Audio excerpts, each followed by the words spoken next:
Hello guys, स्वागत है आप सभी का एक बार फिर से आपके अपने YouTube channel Azamgarh study material में। आज हम कक्षा 11 के गणित में चैप्टर नंबर 5 जो कि हमारा समित संख्या है और द्विघात समीकरण है ना, ये हमारा चैप्टर नंबर 5 है। इसमें हम लोग प्रश्नावली 5.3 में कुछ इंट्रोडक्शन इसका देखेंगे और कुछ उदाहरण इसी संबंधित सॉल्व करेंगे। तो देखिए, प्रश्नावली 5.2 तक हम पूरा सॉल्व कर लिए हैं और उससे संबंधित जो जो रूल लगेंगे उसको भी पढ़ चुके हैं। अर्थात देखिए, हमारा चैप्टर क्या था, वो चैप्टर था हमारा कॉम्प्लेक्स नंबर्स यानी समित संख्याएं, एक पार्ट था और दूसरा था द्विघात समीकरण। तो हम समित संख्याएं पूरा पढ़ चुके हैं। अब हम बात करेंगे किसकी, तो द्विघात समीकरण की बात करेंगे। वैसे ऐसा नहीं दोनों टॉपिक अलग अलग है, वैसे इसका प्रयोग करके ही हम द्विघात समीकरण को सॉल्व करेंगे। यानी काल्पनिक संख्याएं हम समित संख्या में ही पढ़े हैं, जो आई होता था उसी आई का प्रयोग हम द्विघात समीकरण में करेंगे। क्लियर। वैसे हम अगर इसी को रिलेट करके चले पिछले वाले कक्षा से तो ज्यादा अच्छा रहेगा। तो जैसे अभी तक हम क्या होता था, हम पढ़ेंगे क्या, क्वाड्रेटिक इक्वेशन। इसको हम लिख देते हैं quadratic equation. Quadratic equation Hindi में क्या कहते हैं, द्विघात समीकरण। इसी को हम पढ़ेंगे क्वाड्रेटिक इक्वेशंस। ठीक है। तो देखिए, द्विघात समीकरण बोलने से क्या समझ में आता है कि नाम से ही पता चल रहा है, ऐसे लिख देते हैं हिंदी में पहले, द्विघात समीकरण। देखिए, नाम से पता चल रहा है कि द्वि मतलब दो, और घात माने घात, और उसका समीकरण तो होता ही है समीकरण, यानी ऐसा समीकरण जिसका घात कितना हो, तो दो हो। तो ज्यादा डीपली जाने की जरूरत नहीं है कि समीकरण क्या होता है, इसको बताया फिर घात क्या होता है। यह हम मान के चल रहा है कि आपको इतना पता है कि द्विघात समीकरण क्या होता है। तो ऐसा समीकरण जिसमें चर की घात कितनी हो, दो हो, यानी चर की अधिकतम घात दो होती, उसी को हम बोलते हैं कि घात। यानी कोई भी समीकरण है उसमें चर की जो अधिकतम घात होती है वही उस समीकरण का घात कहलाता है, अर्थात डिग्री कहलाती है। यानी maximum power of equation is called degree of this equations. Okay. तो द्विघात समीकरण हम कोई लिख देते हैं, एक हम जनरल फॉर्म ले लेते हैं अगर, कि ax² plus bx plus c, ये हमारे पास कोई द्विघात समीकरण का मानक रूप है। यहाँ पे a 0 के बराबर नहीं है। अब कहेंगे क्यों, अगर a 0 के बराबर अगर हो भी जा रहा है तो ये द्विघात समीकरण नहीं बचेगा, ये पूरा 0 हो जाएगा और बचेगा ये एक घाती यानी कि रैखिक समीकरण हो जाएगा। इसी वजह से a 0 नहीं होना चाहिए, और b भी 0 हो जाए, c हो जाए, कोई दिक्कत नहीं है। और यहाँ पे हम मान के चलेंगे कि a b और c क्या है, ये सब रियल नंबर है, अर्थात क्या है, वास्तविक संख्याएं हैं, वास्तविक संख्याएं हैं। तो देखिए, अगर इसी को हल करना हो, हल करने से तात्पर्य ये है कि यहाँ पे हमको चर का वह मान बताइए कि जिससे ये समीकरण क्या हो जाए, संतुष्ट हो जाए। हम इसको समीकरण बना देते हैं, बराबर 0 हो जाएगा। अगर बराबर 0 नहीं है तो ये द्विघात बहुपद होगा। क्लियर। इसमें हम हल करने का मतलब क्या होता है, हल करने का मतलब होता है जो दिया गया समीकरण है उसमें चर का, अर्थात यहाँ पे चर क्या है, यक्स है, इस चर का क्या मान रख दे जिससे दोनों पक्ष बराबर हो जाए, ये इसी को कहते हैं समीकरण का हल। तो हमें पता है कि किसी भी समीकरण के हल उतने ही होते हैं जितने की उस समीकरण की घात होती है। अर्थात अगर हम यहाँ से कहें कि इस समीकरण के कितने हल संभव हो सकते हैं, तो आप कहेंगे 2, क्योंकि इस समीकरण में चर की घात कितनी है अधिकतम, तो आप कहेंगे 2। क्लियर। हमको समझ में कि दुनिया की केवल 2 ही संख्या ऐसी हो सकती है यक्स का, यानी यक्स के केवल 2 ही मान संभव हैं जो यहाँ पे उठा के रख दे, दोनों समीकरण बराबर हो जाए, ये इसका मतलब है। तो हम कैसे निकालते थे, तो सबसे पहले हम जब पढ़े थे कक्षा 10 में, तो हमें एक पॉइंट बताया जाता था डी, क्या बोला जाता था, डी मतलब डिस्क्रिमिनेंट। क्या बोलते हैं, डी मतलब डिस्क्रिमिनेंट बोलते हैं, डिस्क्रिमिनेंट। हिंदी में क्या कहते हैं, विविक्तिकर भी कहीं कहीं लिखा होता है, तो विविक्तिकर ये क्या होता था, तो हम ये जानते थे डी का मान होता था b² - 4ac। ये एक्चुअली कुछ है थोड़ी ना, डी क्या होता है, ये b² - 4ac जो लिखा है इसी को हम कैपिटल डी से दिखा देते थे, बस यही था डी, और इसी को डी को क्या बोला गया, विविक्तिकर बोला गया या डिस्क्रिमिनेंट बोला गया। तो हम निकालते थे किसी भी समीकरण का, हम डी निकाल लेते थे जो कि होता था बी स्क्वायर माइनस 4ac, और निकालने के बाद हम चेक करते थे कि डी का मान क्या आ रहा है। अगर डी का मान 4 संभावना कितनी संभावना अधिकतम हो सकती है, पहले हम अगर हमें कुछ नहीं पता है तब हम कैसे पता कर सकते हैं, तो आप कहेंगे या तो डी का मान क्या आ जाए, 0 आ जाए, एक संभावना ये बन सकती है, या फिर डी का मान क्या हो जाए, 0 से छोटा आ जाए, यानी डी क्या हो जाए, चलिए बड़ा पहले ले लेते हैं, यानी डी का मान 0 से बड़ा आ जाए, या फिर डी क्या हो जाए, 0 से छोटा आ जाए। 3 संभावनाएं बन सकती हैं कि एक डी क्या हो जाए, 0 आ जाए, और कुछ हो सकता है क्या, कुछ नहीं हो सकता, क्योंकि डी का मान या तो 0 आ जाए, या 0 से कम है, या 0 से अधिक आए, 3 ही संभावना हो सकती है। तो हम क्या क्या पढ़े थे वहाँ, हम ये पढ़ लिए थे और ये पढ़ लिए थे। हम पढ़े थे कि अगर डी का मान 0 आ जाता था तो समीकरण के मूल क्या होते थे, तो वास्तविक और समान होते थे। जब डी बराबर 0 होता था तो हम कह देते थे कि समीकरण के जो मूल होंगे वो कैसे होंगे, वास्तविक होंगे और समान होंगे, जब डी बराबर 0 होता था। और जब डी 0 से बड़ा होता था या 0 के बराबर होता था तो समीकरण के मूल वास्तविक होते थे, केवल ये बोलते थे। लेकिन अगर यही डी क्या होता था, 0 से बड़ा हो जाता था, तो हम कहते थे कि समीकरण के मूल वास्तविक और अलग अलग होंगे। मतलब एक और पॉइंट लिख देते हैं यहाँ पे कि डी ग्रेटर देन और इक्वल टू 0। मतलब अगर यहाँ पे ऐसे कहीं हो जाता था तो हम कहते थे कि समीकरण के मूल केवल वास्तविक होंगे। केवल इतने से हम ये नहीं बता सकते थे अलग अलग होंगे कि समान होंगे, क्योंकि दोनों को मिला करके ये बना है।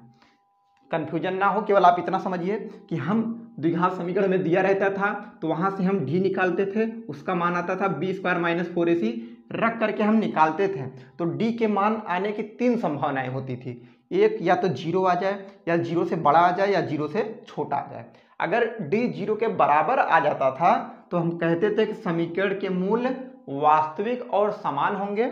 और दूसरा कहते थे अगर डी 0 से बड़ा आ जाता था, अर्थात 1/2 आ जाए, 1, 2, 3, 4 कुछ भी आ जाए, 0 से थोड़ा सा भी ज़्यादा आ जाता था, तो हम कहते थे कि समीकरण के मूल वास्तविक और अलग अलग होंगे। यानी जो समीकरण के मूल होते थे, रूट्स होते थे, वो कहते थे रियल एंड डिस्टिंक्ट होते थे, यानी वास्तविक और अलग अलग होते थे। और अब तीसरा पॉइंट हम करके केवल छोड़ देते थे कि अगर डी 0 से छोटा आ जाता था, अर्थात माइनस में जब आ जाता था, तो हम कहते थे समीकरण के मूल काल्पनिक होंगे, और इतना ही करके हम छोड़ देते थे, लिखते थे समीकरण का मूल हम निकाल नहीं पाएंगे। अब इसी की हम बात करेंगे, इसी की, ये जो हम छोड़ दिए थे कक्षा 10 में, अब क्योंकि कक्षा 11 में आ गए हैं तो हमें कुछ नया पढ़ने को चाहिए ना, तो वही चीज़ अब हम यहाँ पे पढ़ेंगे कि डी अगर 0 से छोटा हो जाए तो हम कैसे चर का मान निकालते हैं, उसी की हम बात करेंगे। समझ में आ गया हमको पढ़ना क्या है। चलिए, अब यहाँ पे जो डी होगा ये हमेशा 0 से छोटा होगा, अर्थात नेगेटिव होगा, उसी की हम बात करेंगे। समझ में आया। डी का मान आप याद रखिए बी स्क्वायर माइनस 4ac होता है। चलिए, तो देखिए हम जब डी निकालेंगे तो आ जाएगा बी स्क्वायर माइनस 4ac, और ये क्या आएगा, ये हमेशा 0 से छोटा आएगा, यानी लेस देन क्या होगा, 0 आएगा। समझ में आ गया।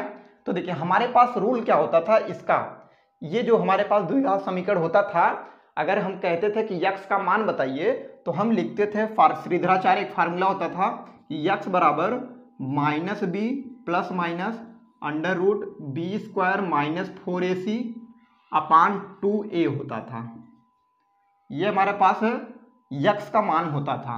अगर यक्स में है तो यक्स का मान, वाई में है तो वाई का मान, अर्थात अगर दो घातीय कोई समीकरण है तो वहां से उस चर का मान आता था कि यक्स बराबर minus b plus minus under root of b square minus 4ac upon 2a। यहां से हम यक्स का मान निकाल लेते थे। लेकिन अब होगा क्या, यही जो बी स्क्वायर माइनस 4ac है ना, यही अब निगेटिव में आ जाएगा।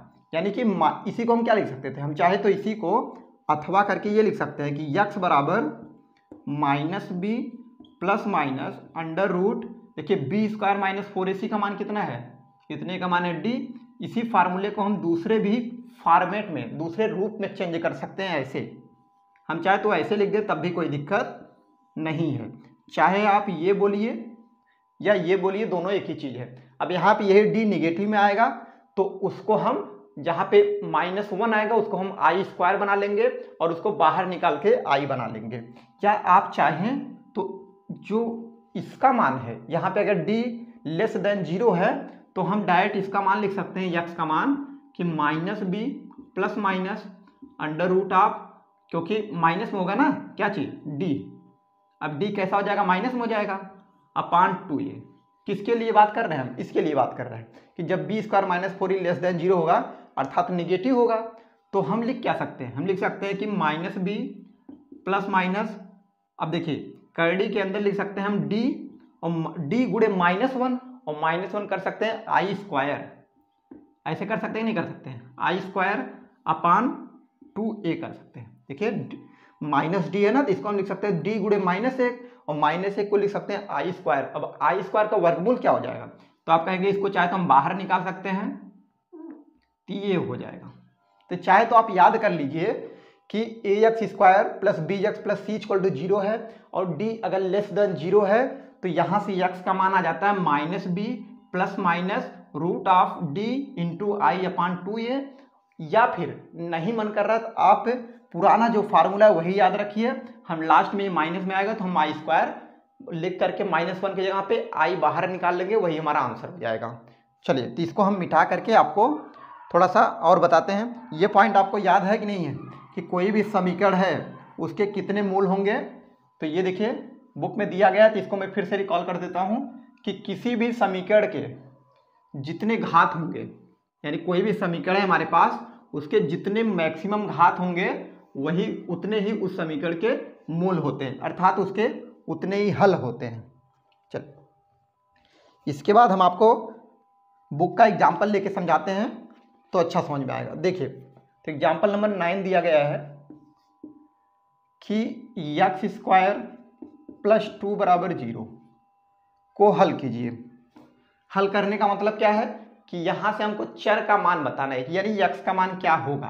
तो देखिए हम अगर यहाँ से d निकालना चाहें, या फिर आप लगाने का बहुत तरीका है, आप चाहे तो डायरेक्ट ऐसे कर सकते हैं कि एक्स स्क्वायर बराबर आप कर दीजिए, ये इधर जाएगा तो -2 हो जाएगा, फिर आप कहेंगे x बराबर क्या हो जाएगा, करड़ी के अंदर -2।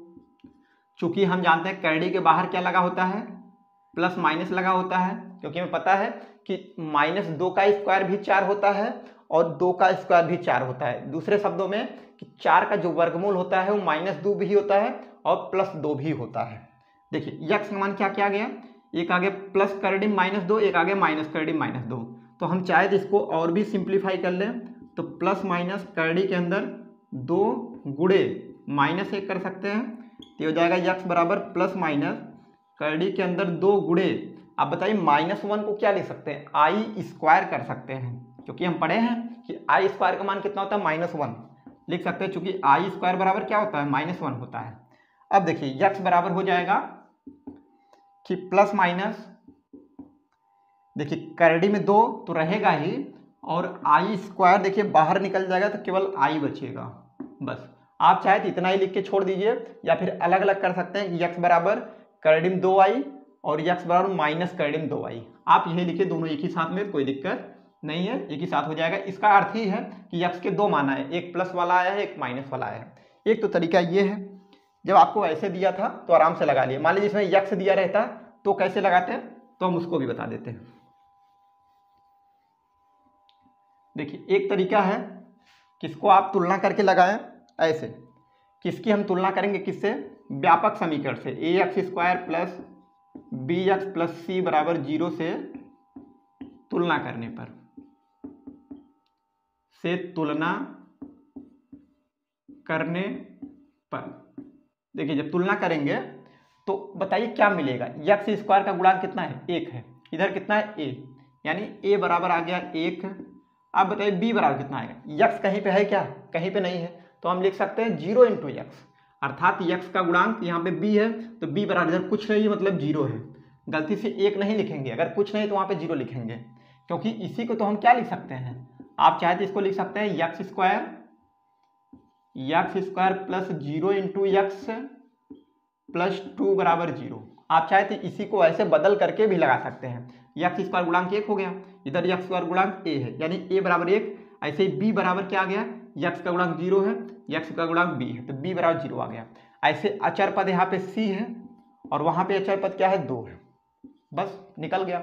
अब यहाँ से आप निकाल लीजिए, हमें पता है कि अगर ये होता है आप चाहे d निकालें या फिर मत निकालिए, जैसे हम जो पढ़ते आए हैं उससे अगर लगाना चाहें तो आप कहेंगे हो जाएगा यक्स बराबर -b plus minus under root b² minus 4ac upon 2a, यही होता है ना। बस अब लिखेंगे हम कि माइनस और b का मतलब 0 है, plus minus under root b² मतलब 0 का स्क्वायर है 0 माइनस 4a एक मतलब 1 इंटू c का मतलब 2 अपान में हो जाएगा 2a और a का मान कितना है 1। इसी को हल कर लीजिए तो देखिए -0 कोई मतलब नहीं, इसको हटा देते हैं तो ये हो जाएगा प्लस माइनस, यहाँ दिख रहा है तो हो जाएगा प्लस माइनस, देखिए 0 हट गया तो 4 दूना 8 हो गया, यानी करड़ी के अंदर -8 और बटे हो जाएगा 2 × 2। अब बताइए कि हम इसको क्या लिख सकते हैं, 8 का वर्गमूल क्या होता है, 8 को लिख सकते हैं 4 × 2 और 4 का वर्गमूल 2 हो जाएगा, तो हम लिख सकते हैं प्लस माइनस 2 करड़ी में 2 इंटू देखिए 2 इधर अंदर जाएगा 4 दूना 8 हो जाएगा फिर से, तो देखिए 8 हो गया। अब -1 बचा तो -1 को लिख सकते हैं i² और i² का वर्गमूल i हो जाएगा, i बाहर कर लेते हैं बटा 2 हो जाएगा, ये इससे कट गया, केवल आंसर कितना बच गया प्लस माइनस करड़ी में 2i, प्लस माइनस करड़ी में 2i, आंसर सेम आएगा चाहे जैसे लगाइए। एक तरीका ये हो जाता है, या दूसरा तरीका जो हम आपको बताए थे x = -b plus minus root of 4ac minus b² और बाहर i कर दीजिए। चलिए उसको बता देते क्योंकि पहला क्वेश्चन है ना, तो आप अच्छे से सीख लीजिए एक ही, उसके बाद जो भी क्वेश्चन होगा आप फटाफट लगा लेंगे। रूल सब जानते रहिए, जो आपको आसान लगे वो आप लगाइएगा। देखिए एक तरीका ये कि आप डायरेक्ट कर दीजिए कि जब, चलिए आप d निकाल लीजिए, एक तरीका ये है कि आप d निकालें यहाँ से कि d का मान आ जाएगा b² माइनस 4ac, यही होगा ना, तो b² मतलब 0 का स्क्वायर 0 माइनस 4 और a का मान 1 है और c का मान कितना है 2, कितना हो जाएगा 4 दूना 8 यानी -8 आ गया d का मान। चलिए यहाँ से हमें पता है कि x का मान हम निकाले थे कि -b plus minus under root of d upon उसके बाद कितना निकला था 2a आया था, तो x बराबर हो जाएगा -b मतलब 0 plus minus under root of और d का मान कितना है -8 है, -8 अपान 2 और a का मान मतलब कितना है 1, बस वही पुराना काम हो गया फिर से, ये हट गया तो प्लस माइनस 8 का वर्गमूल कितना हो जाएगा 2 करड़ी में 2 और -1 को लिख सकते हैं i², वर्गमूल निकलेगा तो केवल i बचेगा, नीचे 2 ये कैंसिल फिर से बच गया प्लस माइनस √2i, यही है ना प्लस माइनस √2i, बस ये आपका आंसर हो जाएगा। क्लियर, आप इस तरीके से निकाल सकते हैं। चलिए वैसे उनके लिए तो काफ़ी है जो केवल सोचते हैं किसी तरीके से क्वेश्चन लग जाए, लेकिन जो पढ़ना चाहते हैं एक्चुअली में कि कितने तरीकों से लगा सकते हैं। मान लीजिए आप एक तरीका जान रहे हैं, कोई और आपका फ्रेंड है कोई दूसरे तरीके से लगा दिया, तो आपको लगे यार ये कौन सा तरीका है हमको नहीं पता है, तो आप सभी तरीके जानते रहिए। ये भी तरीका कंप्लीट हो गया, चलिए इसको मिटा देते हैं और एक तरीका और आपको बता देते हैं।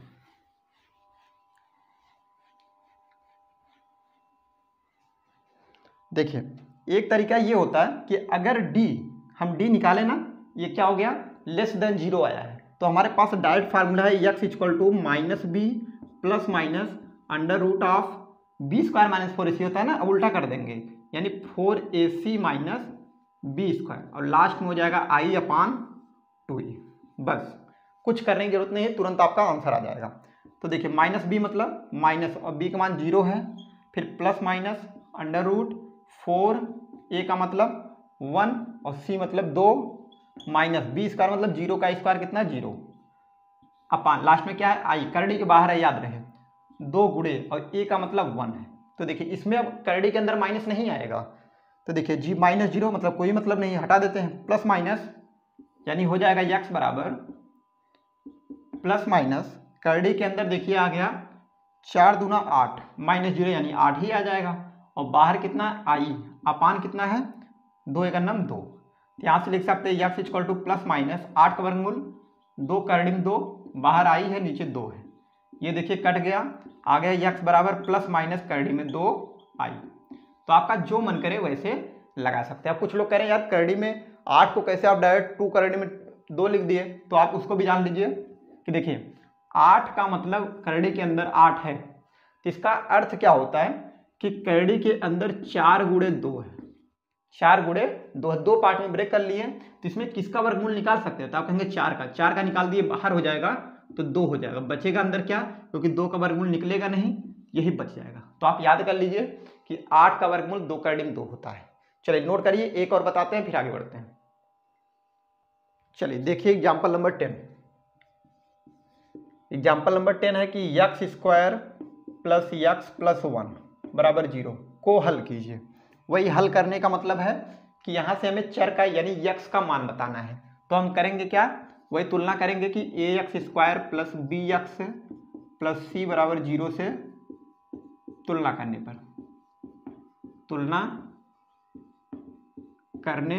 पर यानी by comparing ax square plus bx plus है c इक्वल टू 0। यहाँ से a बराबर कितना हो जाएगा 1, तो आ जाएगा a बराबर 1, b बराबर x का गुणांक कितना है b, x का गुणांक 1 है यानी b बराबर भी 1, और c बराबर कितना हो जाएगा 1। क्लियर। चलिए हम लिखेंगे x बराबर, हमें पता है minus b plus minus under root of b square minus 4ac upon 2a होता है। हमें कुछ नहीं पता, हम जैसे पिछले क्लास में पढ़ते आए हैं वही अब लगा दिए, जो आएगा माइनस में आएगा तो उसको हम बाहर आई स्क्वायर करके लगा सकते हैं। हमें जरूरी नहीं कि याद करें हम कि 4ac माइनस बी स्क्वायर होता है जब d लेस देन 0 होता है, कोई दिक्कत नहीं है, नहीं याद है वो छोड़ दीजिए उसको, आप पुराना जो रूल है, क्योंकि ऐसा रूल पढ़िए जो सभी के लिए अवेलेबल हो, यानी सभी से हम अप्लाई कर सकते हैं। तो देखिए ये हो जाएगा x बराबर माइनस, और b का मान कितना है 1, plus minus under root b square मतलब 1 का स्क्वायर 1 माइनस 4a का मतलब 1 और c का मतलब 1 अपान 2a का मान कितना है 1। क्लियर। चलिए सॉल्व करेंगे तो x बराबर हो जाएगा, x बराबर -1 प्लस माइनस अंडर रूट, देखिए 1 माइनस, अब 4 एक अन्नम 4 हो जाएगा, यानी 1 एक अन्नम 1 का गुणा 4 में करेंगे 4, यानी 1 माइनस 4, और नीचे कितना आ जाएगा 2 एक अन्नम 2 हो जाएगा। सॉल्व करेंगे तो x बराबर -1 प्लस माइनस, देखिए करड़ी के अंदर कितना आ गया, 4 में से 1 घटाएंगे कितना आएगा 3, लेकिन किसमें माइनस में, -3 बटे 2। यहाँ से देख सकते हैं कि x बराबर, यहाँ पे लिख दें, चलिए यहाँ पे लिखेंगे अगर तो हो जाएगा x बराबर -1 प्लस माइनस, करड़ी में लिख सकते हैं 3 गुणे -1 और -1 को आई स्क्वायर, देखिए लिख सकते हैं हम 3 गुणे आई स्क्वायर कर दें या फिर एक बार -1 कर लेते हैं बटा 2। तो यहाँ से लिख सकते हैं x बराबर -1 प्लस माइनस √3, और -1 को क्या लिख सकते हैं आई स्क्वायर, विस्तार से 1 लगा देते हैं, और नीचे हो जाएगा 2, तो बराबर हो जाएगा -1 प्लस माइनस √3, तो वैसे ही रहेगा, आई स्क्वायर का वर्गमूल आई हो जाएगा, नीचे बटा 2 बचेगा। बस अब इसके बाद तो कुछ सॉल्व कर नहीं सकते हैं, यही आपका आंसर बच जाएगा। क्लियर। देखिए कुछ कट रहा है क्या, कहीं भी कटने की आवश्यकता नहीं, मतलब कुछ हमको मिल नहीं रहा है काटने के लिए तो हम काटेंगे नहीं, जैसे वैसे छोड़ देंगे। जरूरी नहीं कि इतना बड़ा आ रहा है तो हम कहेंगे इतना बड़ा आंसर कैसे आ सकता है, कोई दिक्कत नहीं, केवल हमको रूल पता है, जो हमें रूल पता है हम रूल लगाते चले जाएंगे, आंसर चाहे जो आए हमसे कोई दिक्कत नहीं, यही आपका आंसर हो जाएगा ये वाला, यानी -1 प्लस माइनस √3i अपान 2। क्लियर। चलिए नोट करिए, इसके बाद अगला क्वेश्चन देखते हैं। चलिए देखते हैं इसके बाद एग्जांपल नंबर 11। ये हमारे पास कि √5 x square plus x plus √5 equal to 0 को हल कीजिए। वही जैसे पहले वाला सॉल्व किए इससे पहले वही सॉल्व करेंगे इसको भी, लेकिन यहाँ पे थोड़ा सा कैडी दे दिया है, उससे कोई दिक्कत नहीं, हमें केवल रूल पता है, बस हम रूल से लगाएंगे अपना। तो हम पढ़े क्या हैं, हमें पता है कि हम सबसे पहले तुलना करते हैं, तो ax square plus bx plus c equal to 0 से तुलना करने पर, जैसे हम पिछले क्वेश्चन में किए वैसे यहाँ पे भी कर देते हैं। क्वेश्चन है उसके बाद हम लिख देंगे तुलना करने पर, फिर तुलना करके लिखेंगे कि a बराबर, तो x स्क्वायर गुणा कितना है करड़ीम 5, यानी a बराबर करड़ीम 5 आ गया, b बराबर कितना है x का गुणांक 1 है, c बराबर कितना है करड़ीम 5। ओके इतना क्लियर। अब हम लिखेंगे कि x बराबर हमें फार्मूला पता है -b plus minus under root b square minus 4ac upon 2 ये होता है। फार्मूला में जो पता था उसको लिख दिए। अब देखिए माइनस और b का मान 1 plus minus under root b square मतलब 1 का स्क्वायर माइनस 4 a का मान कितना है कर्डिम 5 और c का मान क्या है कर्डिम 5 अपान 2 ये तो अपान में हो जाएगा 2 इंटू ए का मान कितना है कर्डिम 5 हल करेंगे तो हो जाएगा -1 x equal to -1 plus minus और कर्डी के अंदर क्या होगा 1 का स्क्वायर 1 होता है माइनस। अब देखिए कर्डिम 5 गुणे कर्डिम 5 हमें पता है कि अगर 2 बार कर्डी आता है तो कर्डी हट जाता है। तो कर्डी हट गया कैसे हटता है क्योंकि कर्डिम 5 गुणे कर्डिम 5 क्या होगा कर्डिम 25 होगा। कर्डिम 25 का वर्गमूल 5 हो जाएगा और 5 चौका 20 यानी -20 हो गया। और नीचे क्या होगा नीचे हो जाएगा 2 कर्डिम 5 2 कर्डिम 5। अब कोई कहेंगे कर्डी के अंदर 10 क्यों नहीं हो रहा है तो हमें पता है गुणा तभी होता है जब दोनों सेम सेम कर्डिम होते हैं यानी इधर भी कर्डी हो इधर भी कर्डी हो तभी गुणा होता है। यानी इनमें जो मूल है यानी कौन सा रूल है कौन सा मूल है ये सेकंड मूल है ना तो इधर भी सेकंड मूल होता तभी गुणा होता। और अगर थर्ड भी होता तो हम उतने इंटू उतना कर देते हैं ठीक है। यानी जैसे cube root of 5 into square root of 2 है तो दोनों को ऐसे सेम सेम बगल में रख देंगे। आगे देखिए तो x बराबर -1 प्लस माइनस कितना आ जाएगा कर्डी में 20 में से 1 कम करेंगे तो -19 आ जाएगा। -19 बटा नीचे हो जाएगा 2 कर्डी में 5 सॉल्व करेंगे तो -1 प्लस माइनस कर्डी के अंदर लिख सकते हैं 19 और -1 को आई स्क्वायर क्या कर सकते हैं आई स्क्वायर और नीचे हो जाएगा 2 कर्डी में 5 तो लास्ट में हो जाएगा हमारा answer x equal to -1 plus minus 19 तो निकलेगा नहीं कर्डी में बचा रहेगा और y स्क्वायर बाहर हो जाएगा तो आई अपान में 2 कर्डी में 5 यही आपका आंसर हो जाएगा। क्लियर। चलिए इसी के साथ हमारा प्रश्नावली 5.3 को जो सॉल्व करने का रूल था इंट्रोडक्शन था ये कंप्लीट हुआ और इसी से संबंधित हम लोग 2-3 उदाहरण भी कर लिए। तो आपको केवल इतना समझना है कि प्रश्नावली 5.3 में जो भी क्वेश्चन मिलेंगे केवल आपको क्या करने पड़ेंगे उसको हल करने पड़ेंगे। हल करने से तात्पर्य अगर x में है तो x का मान y में है तो y का मान निकालना पड़ेगा और यही प्रोसेस रहेगा। क्लियर। चलिए नोट कर लीजिए फिर अगले पार्ट में हम देखेंगे एक्सरसाइज।